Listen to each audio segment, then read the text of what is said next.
और चलिए आपको सीधे लिए चलते हैं छत्तीसगढ़ विधानसभा। बजट सत्र का आज 15वां दिन है और सदन की कार्यवाही शुरू हो चुकी है। लेकिन पिछले 2 वर्षों में केवल 19 उद्योग में ही ऑनलाइन एमिशन मॉनिटरिंग सिस्टम लगा है। इस रफ्तार से तो सभी उद्योगों को पूरा सिस्टम में लाने में लगभग 50 साल लग जाएंगे। फिर 2047 का क्या होगा? माननीय सभापति महोदय, हमारे वरिष्ठ नेता आदरणीय नेता प्रतिपक्ष जी को मैं अवगत कराना चाहूंगा कि ये जो नए स्थापित उद्योग हैं उनमें लगाया गया है, और जो ऑनलाइन सिस्टम जो लगा है वो जो ट्रेडिशनल जो आपने जो वर्ड यूज किया है वो ट्रेडिशनल जो पहले जमाने से लगते आ रहा है वही है, और उसमें सभापति महोदय सभी उद्योगों में लगा हुआ है। जो नए स्थापित हुए हैं 19, वो 19 का जानकारी 24, 25, 26 के लिए है, बाकी पुराने जो है उसमें पहले से लगा हुआ है। तो शायद वो संख्या भी देनी थी आपको जी। मैं आपको याद कराना चाहता हूं, वैसे याद तो करते ही होंगे जी। फ्राइडे फरवरी 23, 2024 को आपने बताया था कि 163 उद्योग ऐसे हैं जी जो कि अलर्ट की श्रेणी में आते हैं। हानिकारक प्रदूषण वाले उद्योगों की संख्या 163 है, और आज आप बता रहे हैं 665 है। ये इतनी गति से कैसे बढ़ गया, इस पर कोई जानकारी देना उचित समझेंगे? जी, माननीय सभापति महोदय, थोड़ा सा कंफ्यूजन है इसलिए ऐसा लग रहा है। जो online continuation emission monitoring system है OCEMS, जो पहले से जो सिस्टम चला रहा है वो है, उसके अंतर्गत 665 हैं। लेकिन जो इसमें जो प्रॉब्लम आता था वो मैं बताना चाहूंगा कि ये पूरे देश में यही सिस्टम चलता है मॉनिटरिंग के लिए, बट इसमें हम लोगों ने ऑब्जर्व किया व्यवहारिक रूप से कि जो जैसे चिमनी है, चिमनी में धुआं निकल रहा है, तो जो धुआं निकल रहा है उसमें प्रस्पिरेटर रहता है जिसको चालू करने से वो पार्टिकल्स को रोकने का काम करता है। बट ये व्यवहारिक समस्या, व्यवहारिक रूप से ये बदमाशी का शिकायत आता रहता है कि बिजली बचाने के लिए इस ESP को बंद कर दिया जाता है, ये आता रहता है। लेकिन क्या होता है सभापति महोदय, ये जो online continuous emission monitoring system है जो पूरे देश भर में चलता है, इसको थोड़ा सा लोग ट्विस्ट करके मिसयूज कर लेते हैं। और क्या होता है, कई जगह सब लोग करते हैं, समय नहीं बोल रहा हूं, कई जगह सच बिला शिकायत कि उसमें जो एमिशन हो रहा है उसमें जो गैसेस हैं उसका डेटा जो है पहले उनके सर्वर में जाता था, उस सर्वर से लिंक होता था डिपार्टमेंट का जो सर्वर है उससे। तो उसी के जगह हमने अपने से ही, ये कोई कानून में नहीं लिखा है न कहीं पे लिखा है, लेकिन अपने से ही हमारी सरकार आने के बाद हमने इसका जो बेस्ट और टेक्नोलॉजिकल अपग्रेडेशन क्या हो सकता है जिससे इस तरह का डेटा मैनिपुलेशन करके कोई उद्योग प्रस्पिरेटर को बिजली बचाने के लिए बंद करके लोगों के जीवन के साथ खिलवाड़ ना कर सके, इसके लिए हमने CG निगरानी पोर्टल बनाया, और इसमें IoT जो टेक्नोलॉजी है उसको यूज कर रहे हैं। और जो 163 माननीय नेता प्रतिपक्ष जी ने उद्योगों की बात जो कही है वो इसके IoT के दायरे में, जो अत्यंत जो इस तरह के गैस एमिशन करते हैं उसके दायरे में है, और उसकी संख्या भी एक और बढ़ गई है, अभी 163 से 164 हो गया है। तो मैं आपको बताना चाहूंगा कि इन 164 में से 124 में IoT वाला जो नया अपग्रेडेड सिस्टम है वो 164 में से 124 में हमने अपने इनिशिएटिव से, हमारी सरकार आने के बाद लगाया है। इसमें डेटा मैनिपुलेशन कोई नहीं कर पाएगा, प्रस्पिरेटर कोई भी बंद करेगा। अभी भी हमने कई मॉनिटरिंग कर ली और कई कार्रवाइयां भी उसके आधार पर की हैं कि अभी जो डेटा एमिशन करेगा तुरंत हमारे सर्वर में डायरेक्ट आ रहा है। और पहले जो ऑनलाइन सिस्टम लगाने की जिम्मेदारी होती थी वो पहले उद्योग के स्वयं की होती थी, लेकिन अब जो है इसको हम एक्स्ट्रा अपने से अपग्रेडेड टेक्नोलॉजी के साथ पर्यावरण बोर्ड के खर्चे पे पर्यावरण बोर्ड लगा रहा है। तो 164 में 124 में लग गया है, 40 बचे हुए हैं। मैं आपके माध्यम से सदन को पूरा आश्वस्त करना चाहता हूं, माननीय नेता प्रतिपक्ष जी को भी आश्वस्त करना चाहता हूं कि 1-2 महीना के अंदर में हम इसको कंप्लीट कर लेंगे 164 में, और इसका और भी परीक्षण कराएंगे कि और कोई भी इंडस्ट्री को इसके दायरे में। पहले चरण में हमने ज्यादा जो डेंजरस है उनको लिया था, जहां डेटा मैनिपुलेशन तुरंत रोकने की आवश्यकता थी। आगे हम इसका और विस्तार करने के संबंध में इनिशिएटिव लेंगे। जो 19 है वो अभी जो नए लगे उसका डेटा है, बाकी सब में ऑनलाइन सिस्टम लगा हुआ है। आपने उसी भाषण के दूसरे तीसरे लाइन में कहा था हम उसको विभागीय खर्च से इंस्ट्रूमेंट को डायरेक्ट उसकी चिमनी में लगा रहे हैं और वह डेटा उसके सर्वर के माध्यम से नहीं डायरेक्ट हमारे सर्वर में आएगा। क्या मैं पूछ सकता हूं कि सरकार ने जब शासकीय खर्चे से लगाने का किया था तो आपने कोई उसको राशि स्वीकृत की है? उसके लिए क्या कितनी राशि दिया है? क्या आपने किसी बजट में प्रावधान किया जी डायरेक्ट दे दिया? माननीय सभापति महोदय, इसमें पूरे टेंडर प्रक्रिया के साथ उस मशीन का निर्धारण करते हैं। मशीन कोई 4-5 लाख रुपए के आसपास की होती है, एग्जैक्ट मेरे को अमाउंट अभी याद नहीं है, पर 4-5 लाख रुपए के आसपास का मशीन रहता है और सरकारी विभागीय प्रक्रिया के अनुसार उसको क्रय किया जाता है और उसमें बजट प्रावधान की हमको आवश्यकता नहीं पड़ती, क्योंकि जो हम पेनाल्टी अधिरोपित करते हैं इंडस्ट्रीज पे, जो पॉल्यूशन प्रदूषणकारी जो भी उद्योग है उस पर पेनाल्टी करते हैं, फ्लाई एश पर पेनाल्टी करते हैं, इस तरह की जो पेनाल्टी इंपोज करते हैं उस पेनाल्टी की राशि से ही उसको हम लगवा रहे हैं और पेनाल्टी की राशि पर्याप्त है, उसके लिए और अतिरिक्त बजट की आवश्यकता नहीं है, न ही कोई बजट सरकारी बजट डायरेक्ट बजट के माध्यम से खर्च नहीं किया गया है। पेनाल्टी के अमाउंट से ही उसको लगाते हैं और उसके लिए पर्याप्त राशि उपलब्ध है। वैसे आपने अभी कुछ कम संख्या ही बताया है, 163 जो भी है 126। मैं ये जानना चाहता हूं कि 665 इकाइयों की जो सूची पुस्तकालय में रखी है जी, उसमें से कितनी इकाइयों का पिछले 2 वर्ष में भौतिक सत्यापन आपने किया कराया और कितने इकाइयों पर मानकों का उल्लंघन करने का आरोप पाया गया? माननीय सभापति महोदय, ये जो मूल रूप से प्रश्न है ये हजार्डस मेटल के बारे में माननीय नेता प्रतिपक्ष जी ने पूछा है। जहां तक वो भौतिक निरीक्षण की बात है, भौतिक परीक्षण की बात है, तो जो इन्वायरमेंट लॉस में रेगुलर उसका फिजिकल वेरिफिकेशन के नॉर्म्स लिखे हुए हैं और कितने कितने दिन में करना है वो भी पूरा लिखा हुआ है, तो उसके अनुसार जो रिटर्निंग ऑफिसर्स हैं वो जाकर रेगुलर भौतिक निरीक्षण कर रहे हैं। और जो हजार्डस मेटल के मामले हैं उसमें भी काफी व्यापक कार्रवाइयां की गई हैं। हजार्डस मेटल जो भी ट्रांसपोर्टेशन होता है उसमें वो ईयरवार पूरी जानकारी यहाँ पर है और जो माननीय नेता प्रतिपक्ष जी को भी मैं जो जानकारी उपलब्ध कराया हूं वो 200 पेज से अधिक की जानकारी है, तो उसमें भी पूरा डिटेल है। तो लगातार कार्रवाइयां की जा रही हैं सभापति महोदय। एक विषय जरूर मैं आपके समक्ष में लाना चाहूंगा कि प्रदेश में पिछले 2-2.5 दशकों में हमारे छत्तीसगढ़ राज्य बनने के बाद अनेक प्रकार के उद्योग लगे पिछले 25 सालों में, तो उसमें एक विषय होता था सभापति महोदय कि जैसे कई जगह आरओ ऑफिस हैं जो पर्यावरण विभाग के, उनका सेटअप बहुत सीमित होता था, तो बहुत कम जगहों पे वो बैठते थे। जैसे जांजगीर जिला, शक्ति जिला, माननीय सदस्य का जो क्षेत्र है उनमें आरओ नहीं बैठते थे। 25 साल से ऐसी व्यवस्था नहीं थी, जबकि इन 25 सालों में बहुत सारे औद्योगिक गतिविधियां वहां बढ़ी हैं। तो मैं आपके माध्यम से सदन को अवगत कराना चाहूंगा कि ऐसा हमने फिर से सेटअप को इन 25 सालों बाद रिवाइज किया है और जहां जहां ज्यादा जरूरत है वहां नए पोस्ट भी क्रिएट किए हैं और उसकी भर्ती प्रक्रिया भी हम आगे बढ़ा रहे हैं। विदिन अ ईयर, लगभग 1 साल के भीतर उन सब जगहों में आरओ भी बैठेंगे, तो उससे और अच्छे तरीके से मॉनिटरिंग और कार्रवाइयां हो पाएंगी, फिजिकल वेरिफिकेशन हो पाएगा। माननीय सभापति जी, ये मैं माननीय मंत्री जी का धन्यवाद करता हूं कि उन्होंने परिशिष्ट में इतनी बड़ी मुझे जानकारी दी है और इसमें जितने भी 665 उद्योग हैं उसके बारे में तो नहीं, तो फिर भी मैं 1-2 बार पूछना चाहता हूं। जैसे कोरबा का बालको, वहां किस किस प्रकार के अपशिष्ट उत्सर्जित होते हैं और उनके निपटान के लिए आपने क्या क्या व्यवस्था की है? और सिर्फ कोरबा का ही, बालको का ही प्रश्न है, इसलिए मुझे बता सकते हैं आप कि कौन कौन अधिकारी वहां देखने गए थे, कब कब गए थे? इतना मैं आपसे जानकारी चाहता हूं।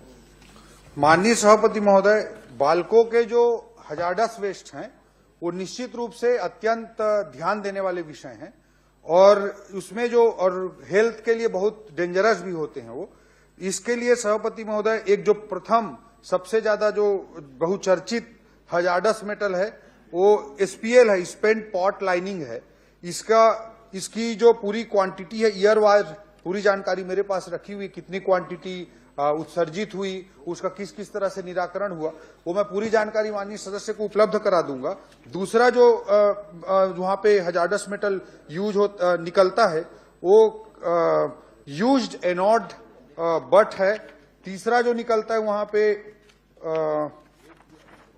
4 प्रकार के टोटल निकलते हैं हजार्डस मेटल सभापति महोदय, ये केमिकल नाम है अलग अलग, तो इसकी जानकारी मैं उपलब्ध करा दूंगा।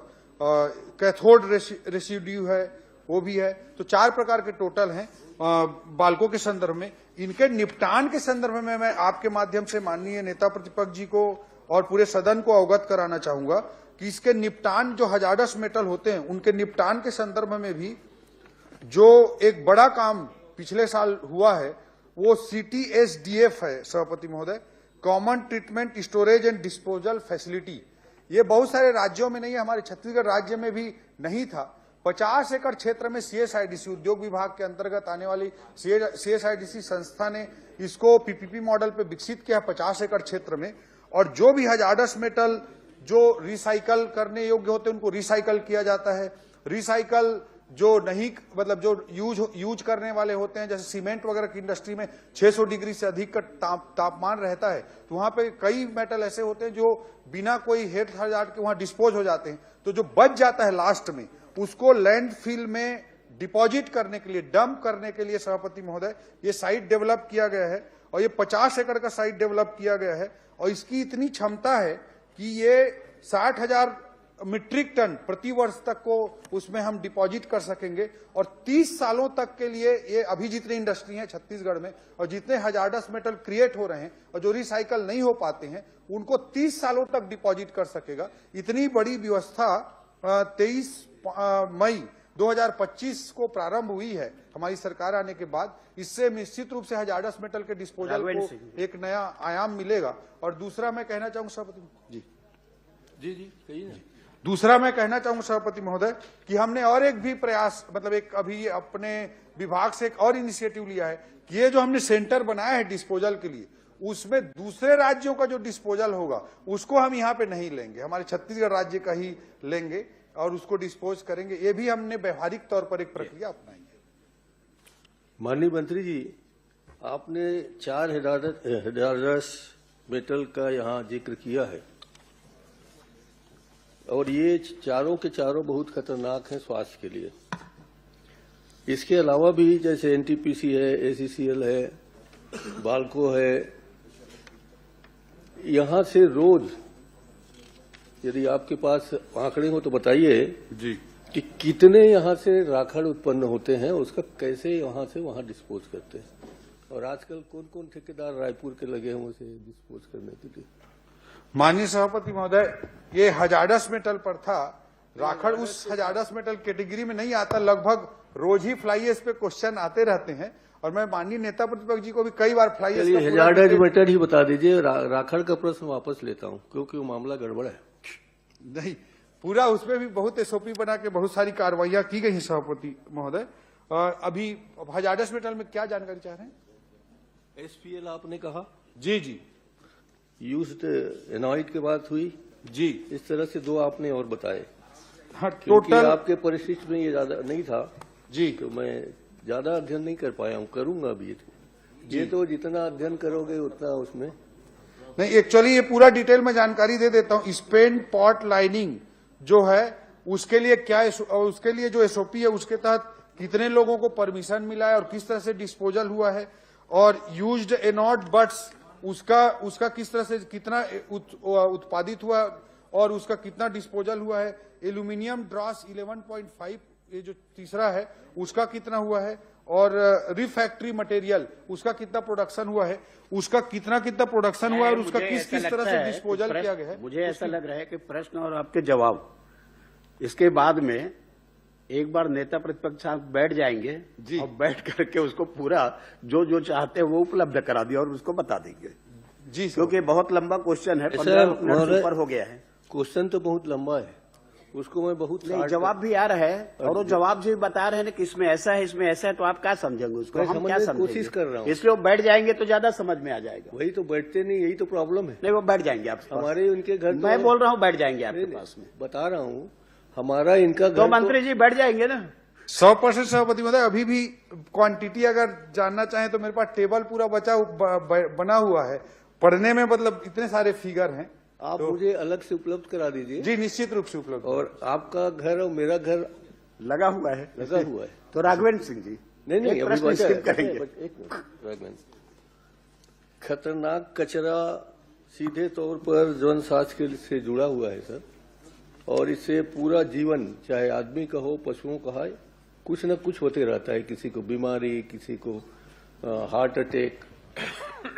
तो मैं ये जानना चाहता हूं, आपका क्षेत्र हो गया रायगढ़, मान लें मेरा क्षेत्र हो गया कोरबा, मान लीजिए, और आप सबका क्षेत्र हो गया रायपुर। तो क्या इन तीनों जगह में हेल्थ इम्पैक्ट असेसमेंट के लिए कुछ प्लान आपने बनाया है? कराएंगे और कब तक कराएंगे? हेल्थ इम्पैक्ट जी असेसमेंट जी, स्वास्थ्य पर क्या प्रभाव पड़ता है, कहाँ कहाँ से कितने धुएं, कितने कार्बन डाइऑक्साइड, कितने क्या निकल रहे हैं, उसका एक परीक्षण करा देते। 25 साल तो हो गए अब अपने को छत्तीसगढ़ को जी। तो लोग बचने को महोदय, प्रश्न काल है कि चर्चा काल है? चर्चा काल है। मैं इसीलिए तो बोल रहा था। हो रहा है आपस आप में, भी जो कई कर करा रहे हैं, देंगे समझ में नहीं आ रहा। आप भी कई नए प्रयोग करते रहते हैं, एक आध दिन मुझे तो दे दीजिए। जी माननीय सभापति महोदय, माननीय नेता प्रतिपक्ष जी ने बहुत महत्वपूर्ण विषय उठाया है। विशेषकर 1990 के दशक से लगातार छत्तीसगढ़ में औद्योगिकरण हुआ है, और मैं आपको आपके माध्यम से सदन को अवगत कराना चाहूंगा कि पिछले 2 सालों में जो ये हेल्थ हजार्डस मेटल मटेरियल्स हो या फ्लाई एश हो, ये इस तरह की गतिविधियों में सुधार लाने के लिए हमने बहुत सारे अच्छे सकारात्मक प्रयास किए हैं। उद्योग जो आज स्थापित सभापति महोदय, आज की परिस्थितियों में ऐसा तो हमारे पास चॉइस नहीं कि उसको हटा दें, कि उखाड़ के फेंक दें। आर्थिक विकास के भी अंग हैं, लेकिन पर्यावरण की दृष्टि से जो जो कदम नियम कानून में है उसको हम सख्ती के साथ, पूरी निष्ठा और प्रतिबद्धता के साथ लागू कर रहे हैं और करते रहेंगे। और जहां तक हेल्थ इंपैक्ट असेसमेंट की बात आदरणीय नेता प्रतिपक्ष जी ने कही है, वो भी अत्यंत महत्वपूर्ण विषय है। इसके बारे में भी हेल्थ डिपार्टमेंट से चर्चा करके सकारात्मक प्रयास जरूर करेंगे। अध्यक्ष महोदय, कोई आरोप नहीं लगा रहा हूं, मगर बाजारों में ये बात है कि यहां से जो असेसमेंट करने या जांच करने जाते हैं, उसकी खबर उस इंडस्ट्री को पहले लग जाती है। चाहे जितने भी कोल वाशरी हैं जहां हैं, तो वहां जाते हैं तो अक्सर कोल वाशरी बंद पाया जाता है और उत्सर्जन कुछ नहीं होता। तो मेरे ख्याल से ये इसलिए हो रहा है कि पर्यावरण का कोई अलग कार्यालय नहीं है, पर्यावरण का सिर्फ मंडल है। तो मंडल में जो लोग कमंडल लेके बैठे हैं, उसमें कुछ सुधार कर दीजिए। माननीय सभापति महोदय, पर्यावरण का कार्यालय क्षेत्रीय स्तर पर भी है, रीजनल लेवल पे भी है, रीजनल ऑफिसर्स हैं प्रदेश के अलग अलग जगहों में। और जैसा कि मैंने आज ही इसी प्रश्न के दौरान बताया कि 25 साल से उस सेटअप का रिवीजन नहीं हुआ था, उसको भी विभाग ने रिवीजन किया है। और जांजगीर जैसे जगह में जहां अभी नए आरओ पोस्ट स्वीकृत हुआ है, जो अभी बिलासपुर आरओ ही देखता था वहां के काम को, शक्ति तक के काम को, तो वो भी हमने स्थापित किया है। और हम तो ऐसी टेक्नोलॉजी यूज कर रहे हैं, आईओटी बेस्ड टेक्नोलॉजीज को यूज कर रहे हैं, जिससे कोई डेटा का मैनिपुलेशन भी नहीं कर सकता। तो इस दृष्टिकोण से मैं कहना चाहूंगा कि एक पर्याप्त सेटअप के साथ, पर्याप्त मैन पावर के साथ इस पर काम चल रहा है। और आगे और 25 साल तक जो रिवीजन नहीं हुआ था, वो रिवीजन भी पिछले साल किया गया है। तो इसके सकारात्मक रूप से प्रयास जारी रहेंगे। सभापति राघवेंद्र सिंह, आदरणीय, मेरा एक छोटा सा इसी पर सवाल है। जैसे आपने कहा कि एमिशन मॉनिटरिंग सिस्टम जो है वो नए इंडस्ट्री में आप लगवा रहे हैं, और आईओटी का जो सिस्टम है जो 164 आपने बताया कि पुराने में कर रहे हैं। लेकिन जैसा कि नेता प्रतिपक्ष ने एक आरोप लगाया, वो कई जगह देखा जाता है कि पर्यावरण के जो लोग चेक करने जाते हैं, उन्हीं के द्वारा कभी कभी ऐसा पाया जाता है कि वो पूरी मॉनिटरिंग नहीं हो पाती है। तो क्या आप एयर क्वालिटी इंडेक्स के मॉनिटर्स आसपास के गांव में इंस्टॉल करवाने का वो करेंगे, आदेशित करेंगे, ताकि उसका ये एक सोशल ऑडिट का भी एक बहाना हो जाएगा कि सामने ही दिखता रहेगा कि कितना सही और कितना गलत हो रहा है। तो इन दोनों में क्या आप एयर क्वालिटी इंडेक्स की मॉनिटर्स जो है क्या वो इंस्टॉल करेंगे? और दूसरा, क्या पुरानी इंडस्ट्रीज में एमिशन मॉनिटरिंग सिस्टम का लागू करने का आपका कोई प्लान है? माननीय सभापति महोदय, माननीय सदस्य को थोड़ा इसमें कंफ्यूजन हो गया लगता है। जो ऑनलाइन मॉनिटरिंग सिस्टम की चर्चा किया था 19 इंडस्ट्री में, वो सभी इंडस्ट्री में लगाया गया है। वो डेटा 2024-25 और 25-26 का माननीय नेता प्रतिपक्ष जी ने पूछा था, इसलिए वो 2 साल का डेटा था। जो नए लगे उसमें नया बना, उसी का डेटा दिया गया था। बाकी लगाया सभी इंडस्ट्री में गया है सभापति महोदय। और जो माननीय सदस्य ने चिंता जाहिर की है कि जो मॉनिटर बेस्ड जो रिफ्लेक्शन हो एयर क्वालिटी इंडेक्स का और अलग अलग गैस के एमिशन का, उसके संदर्भ में कई मॉनिटर इन्वायरमेंट बोर्ड ने ऑलरेडी लगाए हुए हैं और उसकी संख्या को निश्चित रूप से भविष्य में बढ़ाने की दिशा में सकारात्मक प्रयास करेंगे। सुनील सोनी, बड़े इंडस्ट्रीज में बस आखिरी जितनी बड़ी इंडस्ट्रीज हैं, क्या आप ये सुनिश्चित करेंगे कि उनमें ये प्रायोरिटी में एक टाइम बाउंड में लग जाए मॉनिटर्स? निश्चित रूप से सभापति महोदय, मैंने आपसे कहा कि सकारात्मक प्रयास करेंगे। माननीय सदस्य से हम चर्चा भी करेंगे और जहां जहां पे ज्यादा इश्यूज हैं उस दिशा में, उस इंडस्ट्री के परिसर में भी लगवाने के लिए हम कंपेल भी करेंगे। कई चीजें नियम अलाउ करती हैं, एक्ट में कई चीजों का प्रावधान है, कई चीजों का नहीं है, फिर भी हमने बहुत सारी स्टेप, जैसा कि इस क्वेश्चन में भी बताया, विभागीय चर्चा में बताया, बहुत सारी स्टेप व्यवहारिक रूप से नियम में नहीं, फिर भी हमने जो जरूरी है उसके लिए लिए हैं और लेते रहेंगे। श्री सुनील सोनी। धन्यवाद सभापति जी। मेरा प्रश्न जो है वो आम लोगों के स्वास्थ्य से संबंधित है। छातीन झाड़ जो है बहुत बड़ी संख्या के अंदर में लगे हैं और इससे अस्थमा हो रहा है, सांस की बीमारी हो रही है, एलर्जी हो रही है और इसके अनेक उदाहरण आए। और अगर आप देखेंगे तो वैज्ञानिकों ने जो रिसर्च करके और सभी लोगों ने कहा है कि ये छातीन झाड़ जो है यह हानिकारक है। और इस बात को संज्ञान में लेकर मध्य प्रदेश सरकार, केरल, कर्नाटक, तेलंगाना, आंध्र प्रदेश, असम, इन्हें सब राज्यों ने इसके ऊपर में रोक लगा दिया और उसके स्थान पर जो है वो रोड अपने नीम, पीपल ऐसे झाड़ लगाना प्रारंभ किया। एक उदाहरण मैं माननीय मंत्री जी को पहले भी दे चुका हूं।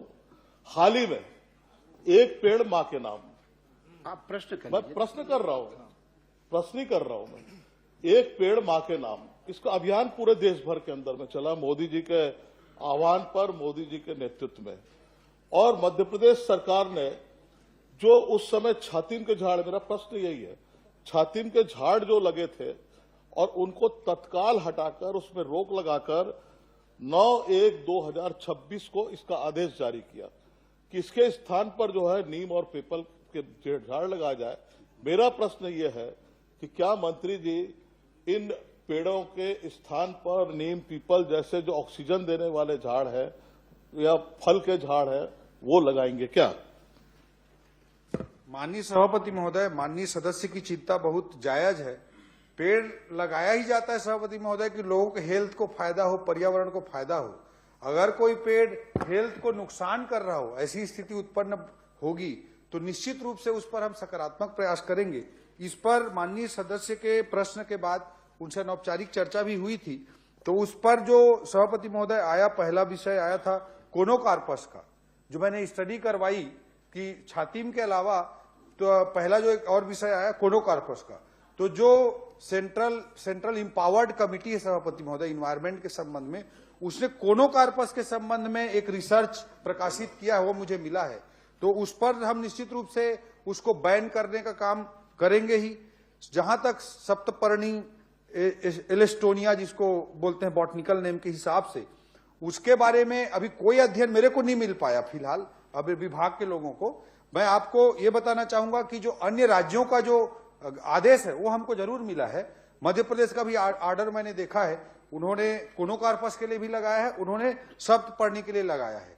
तो मैं आपको पहला चीज तो आपके माध्यम से सदन को ये आश्वस्त करना चाहता हूं, ये बताना चाहता हूं कि भविष्य के लिए हम फॉरेस्ट डिपार्टमेंट से, वन विभाग से, हेल्थ डिपार्टमेंट से, इन सब से सामंजस्य करके भविष्य में नहीं लगाने का प्रतिबंध तो लगा ही देंगे। अगर 1% भी डाउट है तो क्यों उसको नया लगाया जाए, इस पर हम प्रतिबंध लगवा ही देंगे सरकार में उचित समन्वय करके उचित विभाग से।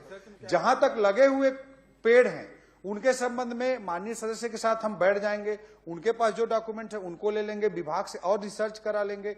और क्योंकि लगा हुआ पेड़ है सभापति महोदय, इसलिए मैं इतना बोल रहा हूं, तो अगर उस पे रिसर्च जो भी हमको मिलता है, कोई साइंटिस्ट और जो भी बेस्ट मिल जाता है, तो उस पर भी हम निश्चित रूप से सकारात्मक प्रयास करेंगे। भविष्य में लगाने के लिए तो प्रतिबंध अनिवार्य रूप से हम लगा देंगे सभापति महोदय।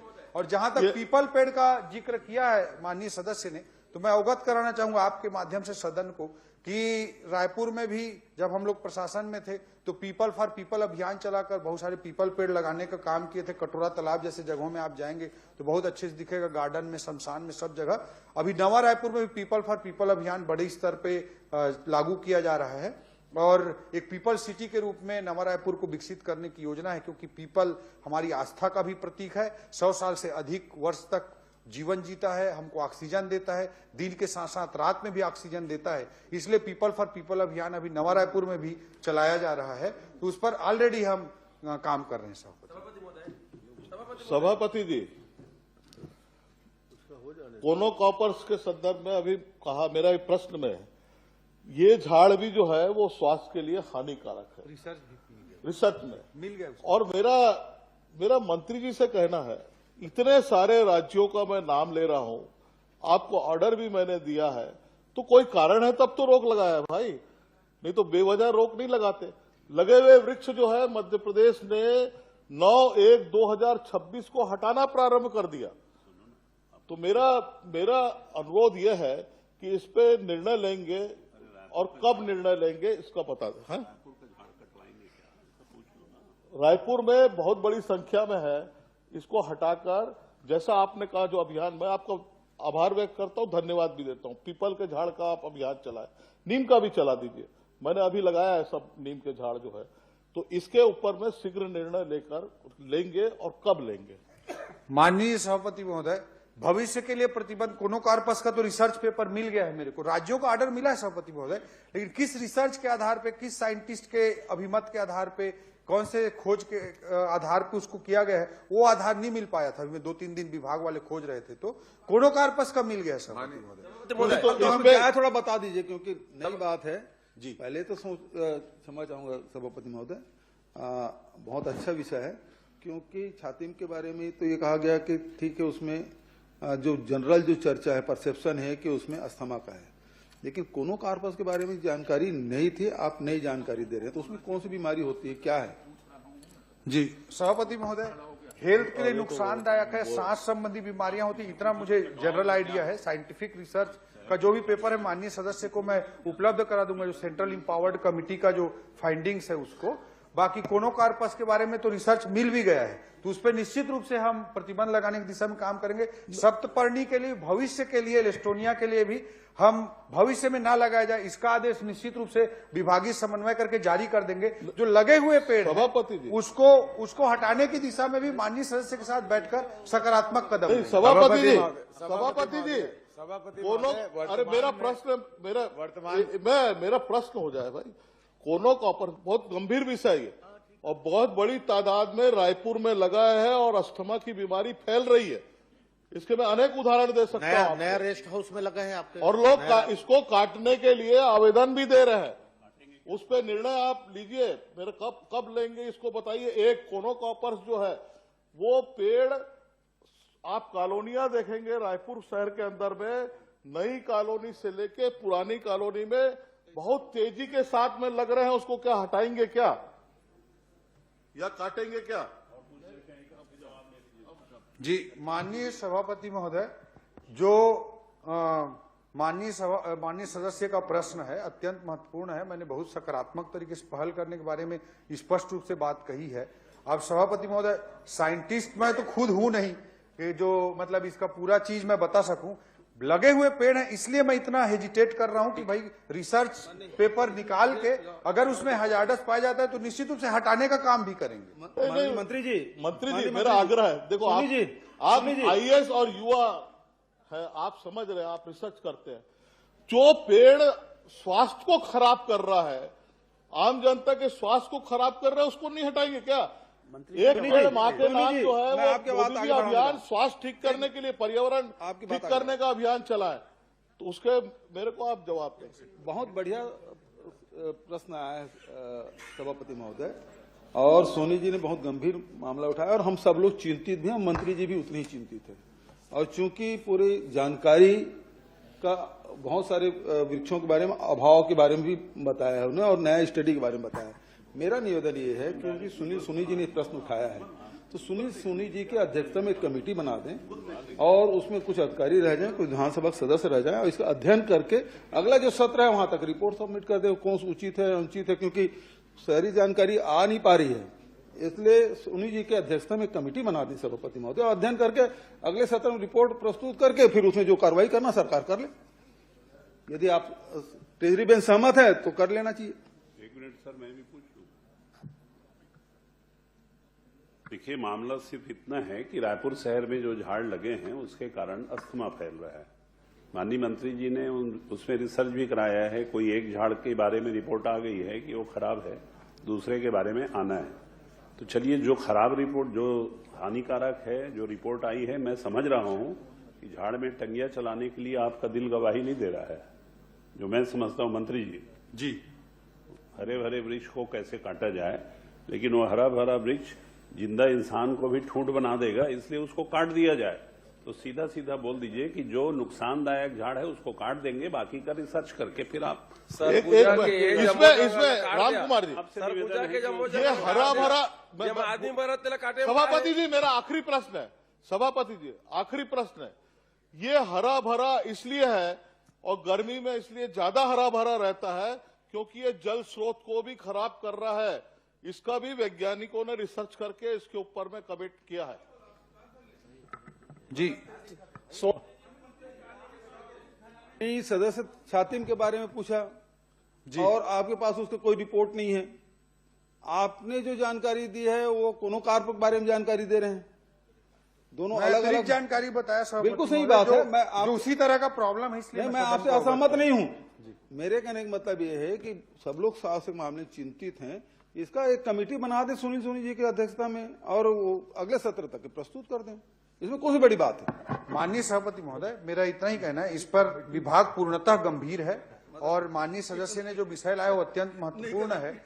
मैं कहना चाहता हूं सभापति महोदय कि इसके लिए मैं न साइंटिस्ट हूं, न आदरणीय सदस्य साइंटिस्ट हैं। इसके लिए टेक्निकल साइंटिस्ट की टीम बना देंगे हम विभाग की ओर से, ठीक है, रूप से, और उसके आधार पर शीघ्र कार्रवाई करेंगे। इसमें कोई पुन्नूलाल महोदय जी, माननीय भविष्य के लिए हम प्रतिबंध लगा देंगे। माननीय सभापति महोदय, जब आप संशोधन कर रहे हैं तो बेशरम समझते हैं ना आप। माननीय सभापति महोदय, सभापति महोदय, सभापति महोदय जी, मैं पूछ रहा हूँ जी, एक बेशरम का झाड़ लगाते हैं है, बेशरम का झाड़ लगाते हैं और उसके डंडी का आजकल गांव-गांव में लकड़ी के रूप में गरीब लोग उपयोग करते हैं। खेत खराब कर रहा है। हाँ, वो पूरी तरीके से शरीर को टीबी तक कुछ में होता है, ऐसा लोगों का कहना है। तो आप जब परीक्षण कराए तो बेशरम झाड़ को भी जोड़ लीजिए, परीक्षण करा दें जी। माननीय सभापति महोदय, वन विभाग के साथ, हेल्थ डिपार्टमेंट के साथ, सबके साथ मिलकर के इसका भी अध्ययन कराएं। पुन्नूलाल महोदय जी, माननीय सभापति महोदय, एनपीएस से ये पुनः ओपीएस योजना का विकल्प के रूप में लगभग 2,91,797 अधिकारी कर्मचारी हैं। तो क्या ये पीएनएस योजना के हैं या पीएनएस योजना में अलग हैं? ओपीएस योजना में कितने अलग अलग बताने कष्ट करेंगे। माननीय सभापति महोदय, एनपीएस और ओपीएस दो मूल रूप से दो प्रकार की पेंशन योजनाएं हैं। इसमें सभापति महोदय, पहले 2004 से छत्तीसगढ़ शासन द्वारा पूरे देश में जैसे लागू हुआ था, वैसी ओल्ड पेंशन स्कीम के जगह पे न्यू पेंशन स्कीम जैसे भारत सरकार ने लागू किया था और विभिन्न राज्यों ने लागू किया था, वैसी इसको छत्तीसगढ़ में भी लागू किया गया था। पिछले बार 2022 में सभापति महोदय ओपीएस स्कीम को लाया गया उस समय के बीच के कर्मचारियों के लिए। तो 1 नवंबर 2004 के पहले कर्मचारी जो ऑलरेडी ओपीएस में हैं, उनके पेंशन संबंधी, उनके पीएफ संबंधी जो विषय होते हैं, उनको हैंडल करने का काम सभापति महोदय जो करता है वो महालेखाकार करते हैं, जो भारत सरकार के संस्था है।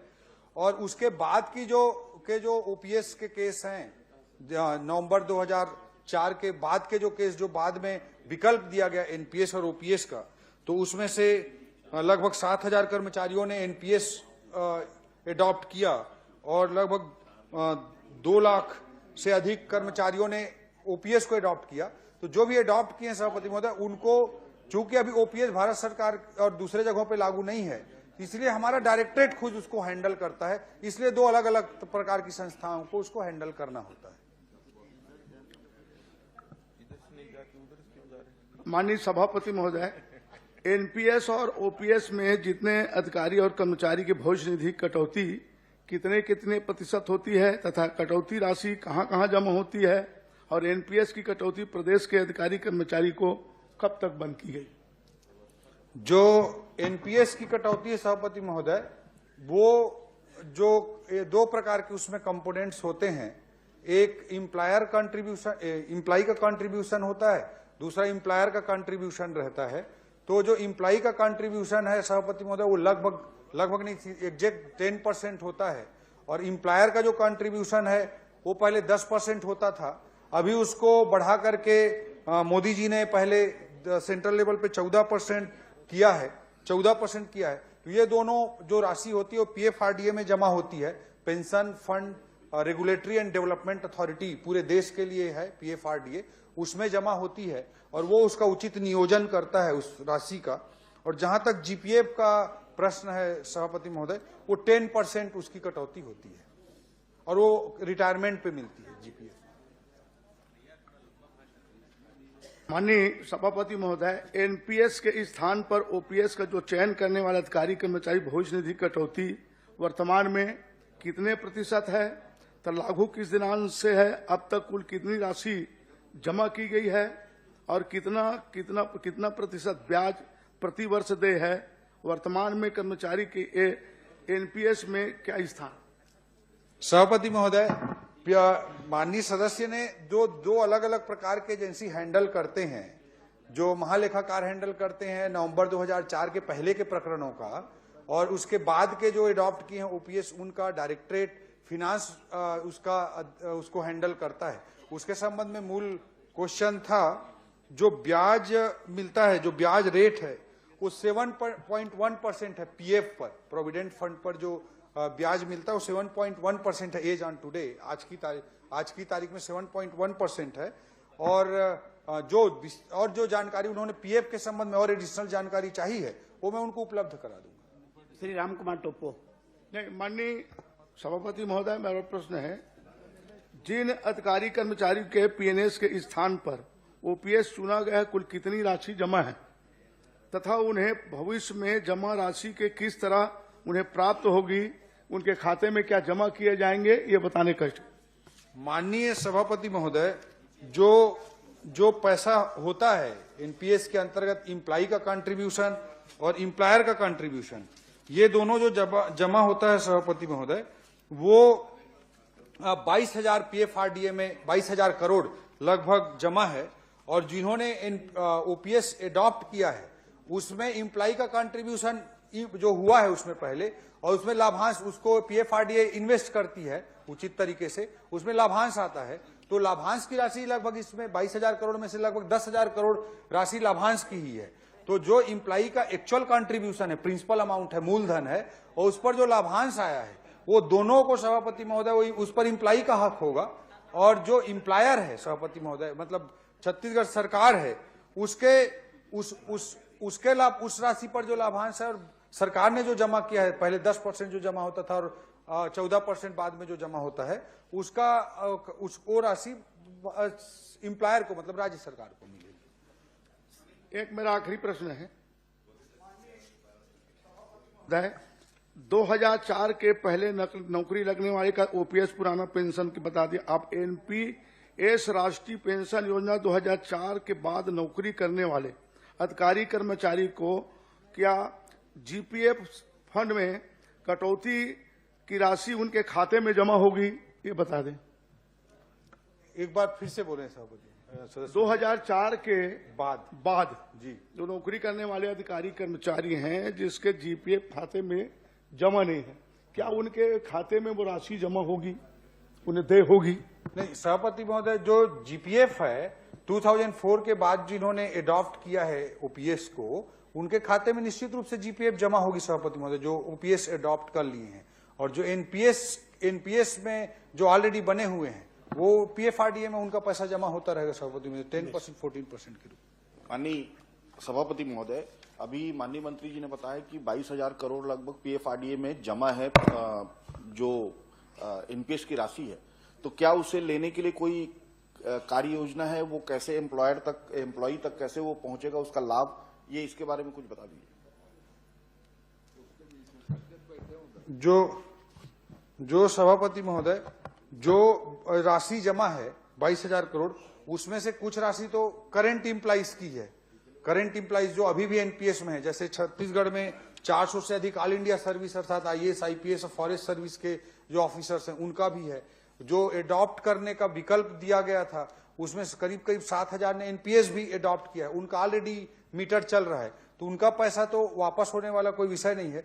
तो जो इम्प्लाई है उसका जब रिटायरमेंट होगा, रिटायरमेंट जिस दिन होगा उस दिन इम्प्लाई का जो पैसा है पीएफआरडीए से इम्प्लाई को मिल जाएगा। भले ही वो अब ओपीएस में आ गया है, लेकिन बतौर एनपीएस जो उसने पैसा जमा किया हुआ है वो इम्प्लाई के खाते में आ जाएगा जिस दिन वो रिटायर होगा, उसके लाभांश और योगदान के साथ ही।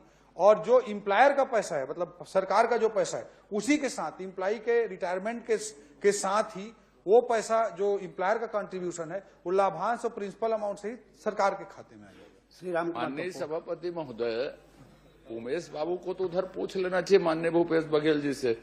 एनपीएस ओपीएस के पूरा राष्ट्रीय विशेषज्ञ हैं वो, पूरा कांग्रेस का एजेंडा बनाया उन्होंने, सभी देश ने लागू किया, उसके प्रदेश ने आपके क्या एनपीएस है क्या ओपीएस है, उसको यहाँ प्रश्न पूछ बाजू पूछ लेना था। धन्यवाद सभापति महोदय। मैं माननीय मंत्री जी से जानना चाहता हूं कि छत्तीसगढ़ राज्य के प्रसिद्ध पर्यटन स्थल मैनपाट में कर्मा एथनिक रिसोर्ट जो बना था वो किस फॉर्म को टेंडर प्राप्त हुए और क्या डीपीआर में उल्लेखित सभी कामों को समय अवधि के अंदर कार्य को पूर्ण किया गया है क्या?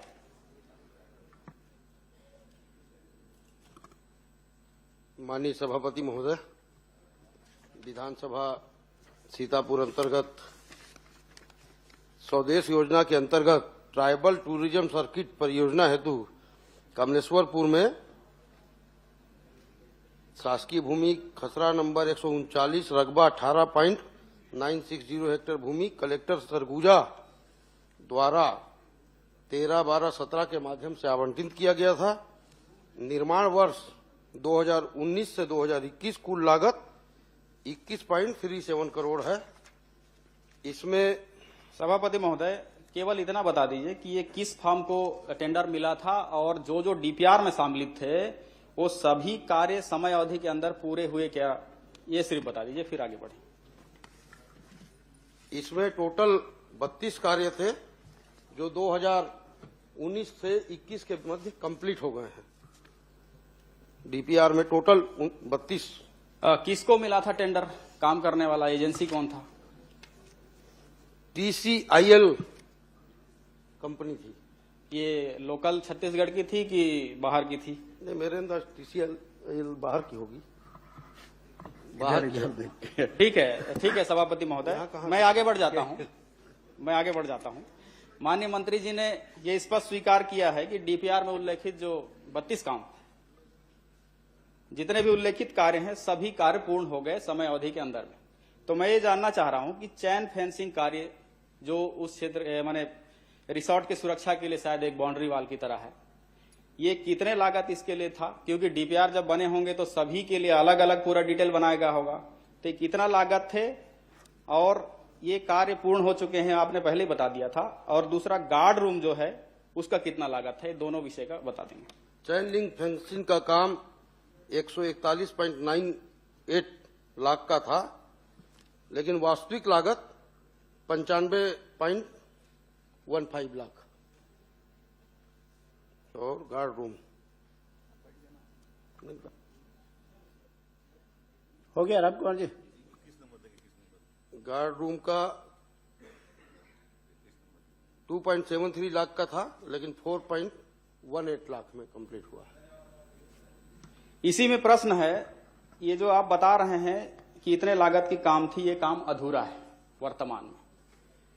ये जो चैन फेंसिंग कार्य है, ये टोटल जितने हेक्टेयर भूमि आपने जो हमको बताया है, ये पूरे क्षेत्र की सुरक्षा के लिए निर्धारित होगा, लेकिन ये काम अभी अधूरा है। आपके कहे के अनुसार 95 लाख का यदि इसमें प्रावधान था, तो इसमें 30 लाख या 40 लाख के बीच की राशि का काम अभी भी उसमें नहीं हुआ है। ये मेरा दूसरा। गार्ड रूम का काम वहां पे नहीं हुआ है। उसके बाद में कई काम ऐसे उसमें जिक्र हैं जो जैसे 2 पार्टों में वहां पे काम हुआ है। एक रोड के इस साइड में, अब रोड के दोनों मिलाकर एक कंप्लीट प्रोजेक्ट बनता है, जिसमें से अभी भी वहां बहुत सारे काम अधूरे हैं और उसके कारण से कई वहां पे नुकसान भी देखे जाते हैं। तो आप इस पे क्या कहेंगे? कब तक पूर्ण कराएंगे? नहीं, पूर्ण तो हो चुका है उनके जवाब पर, क्योंकि ये मामला 2021 तक का पूर्ण करने का बता रहे हैं। तो ये सारे दस्तावेज बोल रहे हैं पूर्ण हो गया है, आप भी बोल रहे हैं कार्य पूर्ण हो चुका है, तो फिर ये काम भौतिक सत्यापन पे वहां पे अधूरा क्यों है? ये गलत जानकारी कैसे? इस पे क्या कहेंगे मंत्री जी? डीपीआर के अनुसार जो कार्य स्वीकृत हुए थे, वो कार्य जो पूर्ण हुए हैं, सिर्फ ऊपर के जो हिस्से में एक पार्ट अलग है जहां कुछ पानी की कमी थी, वहां का भी काम कंप्लीट हो गया है, लेकिन वो ऑपरेशन में भी नहीं आ पाए हैं। कर्मा एथनिक रिसोर्ट के workshop centre, souvenir shop, reception and facilitation centre एवं ट्राइबल इंटरप्रिटेशन सेंटर, ये दूसरे साइड में है। वहां पर पानी की कमी से वो काम कंप्लीट होने के बावजूद संचालन में नहीं है। लेकिन इसमें आपने दिया है कि द्वार निर्माण कार्य, तो द्वार निर्माण कार्य उसमें तो हुआ ही नहीं है, खुला है। उसके बाद टंकी वगैरह का जो आपने बताया है सारा अधूरा है। आपके रिकॉर्ड में कंप्लीट है। माननीय सदस्य के कहने हैं कि काम नहीं हुआ है। आप अधिकारी को सदस्य के उपस्थिति में उसका भौतिक सत्यापन करा दीजिए। बिल्कुल करा देंगे। भुगतान स्थिति भी बता दीजिए। धन्यवाद। एक सवाल और है इसमें सभापति महोदय, एक प्रश्न। भुगतान स्थिति, एक प्रश्न ऐसा लग रहा है कि भुगतान में हेरफेर हुआ है। रुकिए 1 मिनट, मेरे को पूछने दीजिए, मैं आता हूँ। सभापति महोदय, मंत्री जी मेरा इसमें पॉइंट है, उसके बाद बताते रहिएगा। एक आपने उसमें जिक्र किया है 67,630 रुपया मंथली मेंटेनेंस राशि वहां पे दिया जाता है। तो मैं इसमें यह पूछना चाहता हूं कि ये जो मेंटेनेंस करने का जो कार्य वर्तमान में कौन सा कंपनी कर रहा है? क्या इसका टेंडर होता है? ये स्टेट लेवल का टेंडर होता है कि लोकल स्तर का टेंडर होता है? और इसमें मेंटेनेंस में कौन कौन से कार्य सम्मिलित हैं, एक बार मुझे चिन्हित बता देंगे, फिर आगे क्लियर होगा।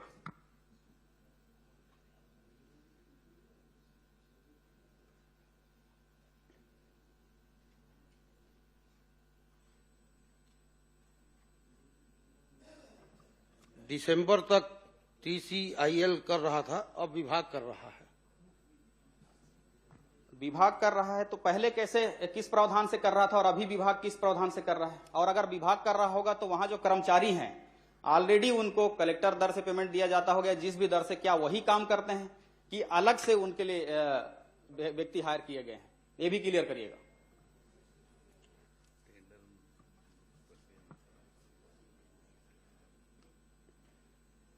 गार्डन रखरखाव से संबंधित